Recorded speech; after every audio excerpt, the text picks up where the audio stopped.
welcome to the Deep Dive. Today, we're getting into something truly fundamental, the world of ancient Roman bread and baking.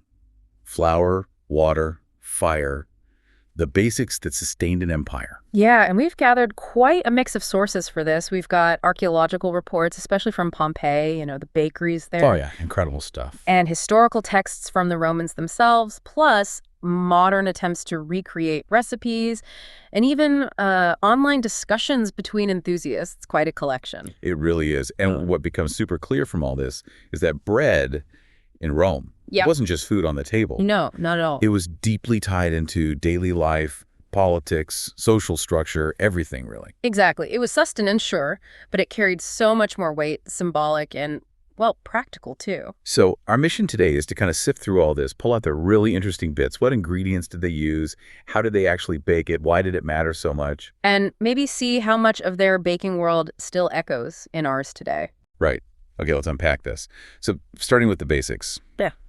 Just how central was bread to the Roman diet? The sources really make it sound like the core food. Oh, absolutely central. For a huge number of people, especially in the cities, bread was the main source of calories, day in, day out. It had the fuel for ordinary life, basically. Pretty much, yeah. It powered the empire in a very real way. And it wasn't just about filling bellies, was it? There's this whole political angle the sources bring up. Oh, completely. Especially in Rome itself. Emperors knew they had to keep the people fed. Happy people, stable rule. Kind of. They subsidized grain prices and later on sometimes even gave out actual baked loaves. Direct handouts of bread. Yeah, it was a very public display of generosity, of beneficence towards the populace, specifically adult male citizens, often handed out individually, viritim. Like a direct gift from the emperor. Yeah. Tied to Ceres, the goddess of grain, and their own power. Exactly. And distributing baked bread Panis Quadratus, that was particularly potent, even if maybe less common than grain distribution. Why? Because it was ready to eat? No prep needed. Precisely that. And think about the housing. Lots of people lived in these dense apartment blocks, the insulae. Tiny spaces. Right, no room for a home bakery. Exactly. No place to mill grain, no oven. So getting a ready-made loaf, that was incredibly useful. It solved a major problem for them. Which, I guess, leads directly to commercial bakeries then, if people couldn't bake at home. That's the logical step. That need basically created a market for large-scale commercial bakeries in the cities. And this is where the archaeology just blows you away. Pompeii again? Pompeii is the star, yeah.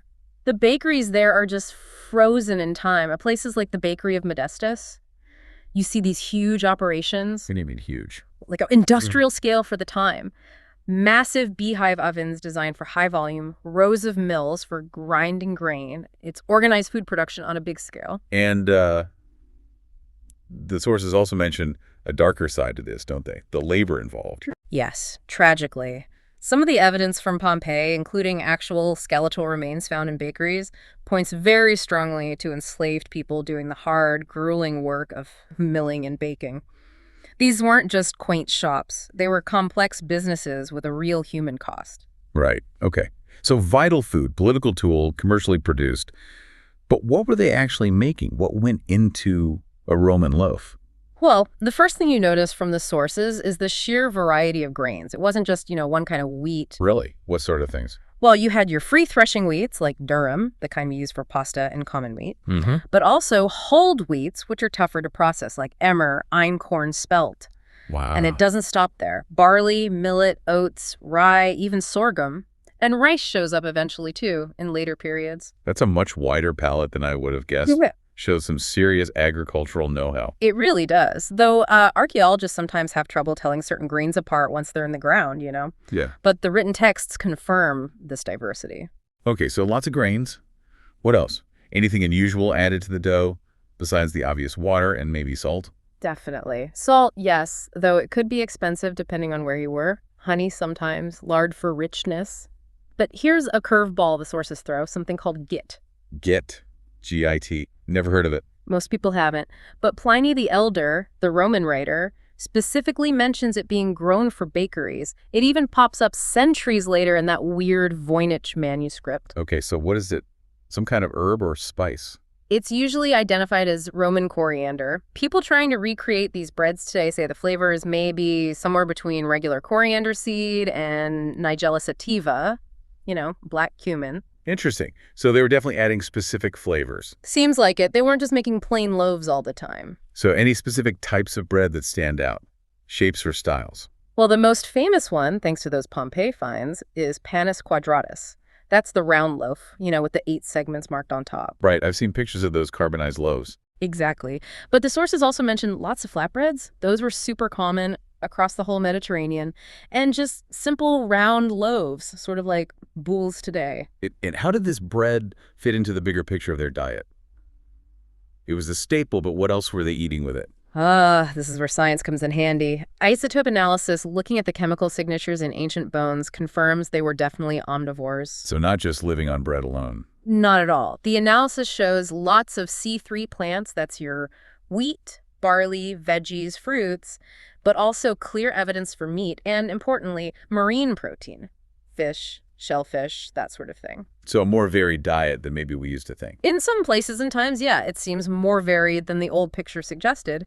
And we get these little snapshots of meals from the texts, like a Roman plowman's breakfast. What did he have? Flatbread, naturally, served with something called moribum. Morum, what's that? Sounds intense. It's described as a paste made by pounding garlic, cheese, herbs, oil, and vinegar together in a mortar. Wow. Okay, served with flatbread, that would definitely get you going in the morning. Wouldn't it just? And another source gives this 2,000-year-old recipe for a flatbread with olives, ricotta, and herbs used as a dip. Sounds almost modern, doesn't it? It really does. And it points to something else. Their resourcefulness. Romans hated waste. Famine was always a background threat, so they used everything. Like using byproducts. Exactly. Take defrutum. Ever heard of that? No, can't say I have. It was basically a thick syrup made by boiling down the grape skins and pulp left over after making wine. Smart. What did they use it for? All sorts of things. As a preservative to sweeten or doctor wine in sauces. Really clever use of waste. There's a catch, though. Oh. They often boiled it down in pots lined with lead, which, as we know now, would lead into the syrup. So maybe don't try making that particular Roman recipe at home. Yeah, good tip. Okay, so varied ingredients, resourcefulness. Let's talk process. How did they actually bake this stuff? What were the ovens like? Right, the ovens. Key piece of tech. They had a range. For home use, you might have small, portable things like the testum, basically an earthenware pot you'd put over the dough and cover with hot coals, or something called a thermospodium. So even in a small home, you could bake, just maybe not big loaves. Exactly. Small scale was possible. But, like we said, in the cities, for commercial baking, you needed bigger ovens, the furnace. These were typically large, domed, beehive-shaped ovens. Built to handle volume. Totally. Designed to bake lots of loaves at once. And that idea, the wood-fired dome oven, that's still around, isn't it? Very much so. You see artisan bakeries using them today. Even things like modern ceramic cloches, those pots you put over bread in a regular oven. Some people compare them to ancient klobani or testa. They're getting a good crust? Yeah. And the basic principle of those big Roman ovens is the same as modern wood-fired ones. Dermal mass. You build up intense heat in those thick walls. The fire dies down, but the walls hold the heat for ages, letting you bake batch after batch. Makes sense. How about making the bread rise? Did they use yeast like us? They definitely used biological leavening. That means either capturing wild yeast from the air or, more likely, using sourdough starters. Sourdough, like we make today. Pretty much the same idea, just flour and water left to ferment. Wild yeasts and bacteria get going. Pliny the Elder actually described something very similar. So the yeast eats the sugars and makes gas bubbles. Exactly. Carbon dioxide. That's what makes the dough rise and gives it that light texture. Some sources also mention chemical leavening, maybe something like baking soda reacting with acid or heat. Interesting. Yeah. Though for bread, the main methods seem to have been biological, that yeast and sourdough fermentation. Mechanical leavening, like trapping air or steam, you see more in other types of Roman baked goods mentioned in sources, less so for standard bread. Got it. Okay, dough's risen. Let's talk shaping.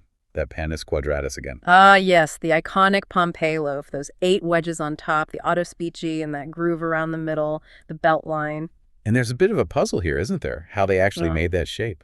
Exactly, because the archaeology shows those wedge marks. They weren't cut in after baking, they were pressed into the soft dough before it went in the oven. So not knife scores like we might do today. No. So the question is, what tool did they use? Archaeologists are debating it. Based on the marks and finds, maybe some kind of wooden tool One idea, maybe inspired by finds near granaries at Ostia Antica, is a wooden wheel, perhaps even something repurposed from a grain wagon, a keris pressed onto the dough. A wheel, wow. It's speculation, but it fits some of the evidence. We don't have the smoking gun tool, though. That's wild. Such a simple loaf shape, but a real historical detective story. What about that belt line around the middle? Any theories? Also debated, maybe it helped the loaves keep their shape when they were crammed into a hot oven together, stop them spreading into each other. Makes sense. Or maybe it was for carrying them. Vendors could loop a rope or strap around that indentation. We just don't know for sure from what's left. And there's often a dip in the very center, too. That one's probably just practical. A little depression helps the heat get into the middle of the loaf faster so it bakes more evenly and quickly. Like speeds things up. So, shaped dough, ready to go. How hot were these ovens? Seriously hot. Wood-fired ovens can easily get over 300 degrees Celsius, maybe even hotter initially, and that intense heat does something crucial to the crust. Makes it brown and tasty. Exactly that. It's the Maillard reaction. It's this complex chemical dance between sugars and proteins under heat, creating hundreds of flavor compounds and that lovely brown color. And high heat helps. High heat definitely drives it. Interestingly, sometimes a slightly alkaline environment, maybe from that baking soda we mentioned, can enhance it too. So if someone today wanted to bake like a Roman, are there hurdles beyond finding git? Oh, for sure. Ancient recipes are often vague. They might say a measure of flour, not 500 grams. Volumes versus weights. You need good scales and a bit of guesswork today to try and replicate things accurately. Lots of trial and error. Okay, so thinking about all this, the grains, the starters, the ovens, the shaping, how much of that ancient Roman way of baking actually survived? How much connects to now? A surprising amount. The real core ideas, using fermentation for leavening, understanding dough hydration, the water-to-flour ratio, the importance of kneading, scoring, or shaping the dough, using retained heat in an oven. These are all direct links. Things bakers still focus on today. Absolutely. The fundamentals haven't changed that much. And there's that one really obvious, delicious connection. Yes. Pizza. You look at that fresco from Pompeii, it shows a round flatbread with different toppings or maybe side dishes scattered around it. It looks so much like a precursor to pizza or maybe focaccia. An ancient flatbread ancestor. Totally. Yep. Now, obviously, pizza as we know it, the classic Neapolitan style with tomatoes and mozzarella, that came much, much later. Because tomatoes are from the Americas, right? Exactly. New world crop. They didn't even get to Italy until well after Columbus, and even then people were suspicious, thought they might be poisonous for a while. Yeah. It wasn't really until the 1700s in Naples that tomatoes became a common ingredient on these flatbreads, leading eventually to the pizza we know. The margherita pizza, representing the Italian flag colors, came even later, 19th century. But that base, baked dough with stuff on it, that's ancient. It's amazing to eat something with such deep roots. It really is. And studying Roman food, whether it's bread shapes or even what they threw away, gives us these unexpected windows into their world. You mentioned sewer archaeology earlier in Pompeii. Yeah, that was a fascinating project. They analyzed the contents of sewers below one specific block, the Insula Orientalis II, and it kind of shook up some old ideas. How so? Well, they looked at the food waste from households believed to be from different social levels living right next to each other, and they found surprisingly similar diets. Meaning things like imported black pepper, sea urchins, fancy fish, stuff you might assume only the rich could afford. It was showing up in the waste from supposedly lower status households, too. So maybe access to diverse foods, even some luxuries, was more common than we thought, at least in that specific context. It suggests that, yeah. It complicates the simple picture you might get just from reading texts written by the elite. It shows the power of looking at the physical evidence of daily life. So even ancient garbage tells a story. A pretty important one, actually. Definitely.